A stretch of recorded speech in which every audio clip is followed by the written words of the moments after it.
Bonjour à toi. Trois comportements, trois blocages qui t'empêchent de vivre l'amour tel que tu le recherches.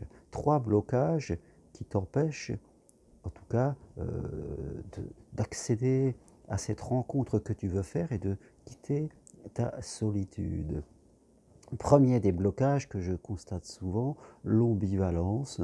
On ne sait pas ce qu'on veut, on est complètement dans le flou, je veux, je ne veux pas, et on n'arrive pas, je dirais, à sortir de cette mélasse, si je peux appliquer ça. Donc il faut prendre conscience qu'on est ambivalent, pour X raisons, un conflit entre la peur et le désir, mais cette ambivalence nous bloque et nous empêche d'être dans la bonne énergie pour, je dirais, attirer les personnes que nous voulons. Deuxième blocage, souvent que je constate chez les clients que je peux accompagner, euh, eh bien, l'inconscience de mes comportements inadaptés qui proviennent souvent de blessures de l'enfance. Je suis quelqu'un qui ne sait pas se positionner, je suis quelqu'un qui est trop dans la méfiance, quelqu'un qui est trop dans l'analyse, quelqu'un qui a une mauvaise vision de ce qu'est l'amour à deux, quelqu'un qui va être dans un excès de gentillesse, voire à la limite de la soumission, quelqu'un qui est toujours en train de s'adapter à l'autre. Euh, Souvent, les gens ont peu ou pas conscience de ces comportements qui, fin de compte, agissent comme un blocage, comme un mur, et qui vous empêchent d'accéder à cela. Quand on est dans ces comportements, on ne peut pas en avoir conscience. Et puis, on ne peut pas avoir conscience de ce qu'on ne sait pas, de ce qu'on ne connaît pas, de ces interprétations fausses. C'est impossible. Euh, je suis là, moi et d'autres, bien sûr, parce que c'est notre métier, parce qu'on travaille, parce qu'on apprend. Et puis, beaucoup de gens n'ont pas le temps parce qu'ils sont pris dans leur métier. Et nous sommes là pour vous apporter cette conscience que vous n'avez pas. Mais tant que vous n'avez pas conscience des comportements qui vous éloignent de ce que vous désirez, forcément, ça ne peut pas marcher. Et ça vient nourrir l'ambivalence dont je parlais avant le premier blocage. Et le troisième blocage, eh bien, ce sont des habitudes de vie trop fortes, des habitudes de vie qui, fin de compte, vous enferment dans une vie répétitive, dans une vie de repères.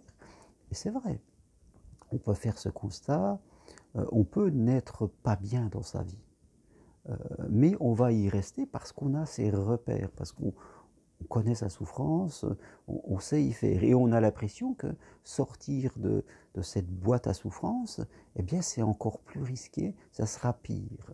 Je dirais donc on essaye toujours de rester dans cet équilibre de sa vie avec ses habitudes et inconsciemment on ne veut pas en changer.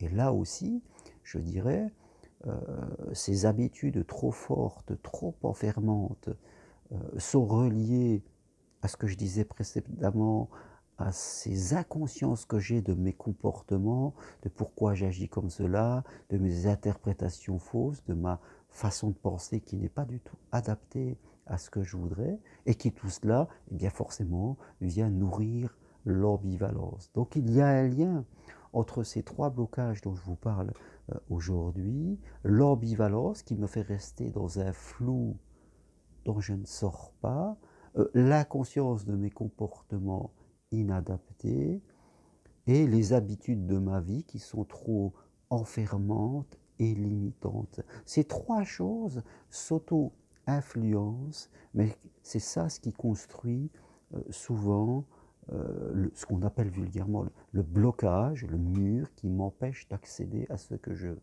Et tout ça, c'est valable en amour, mais c'est valable aussi dans ma relation professionnelle, dans ma relation avec les autres, dans le lien que je peux avoir avec l'argent.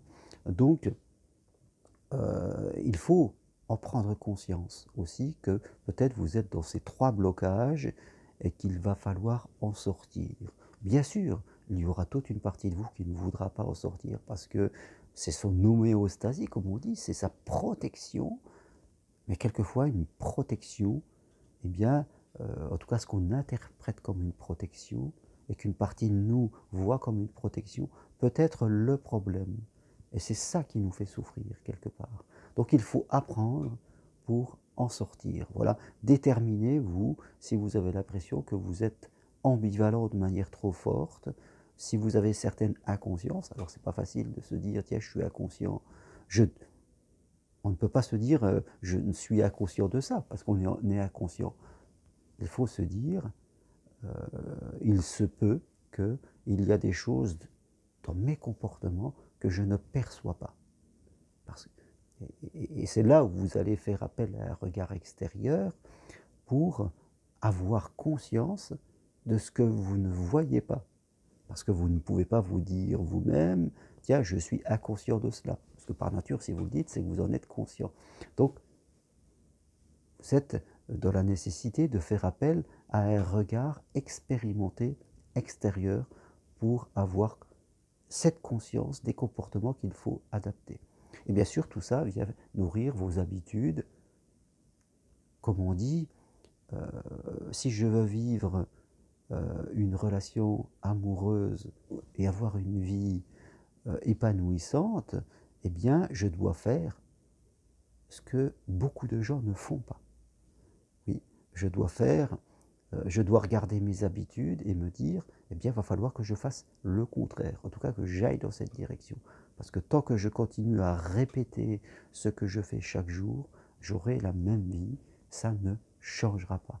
Voilà ce que je voulais partager avec vous aujourd'hui. Si vous aimez, appuyez sur j'aime. Et si vous voulez aller voir ce que je propose, allez sur mon site germainroucari.com pour m'écrire, pour me joindre.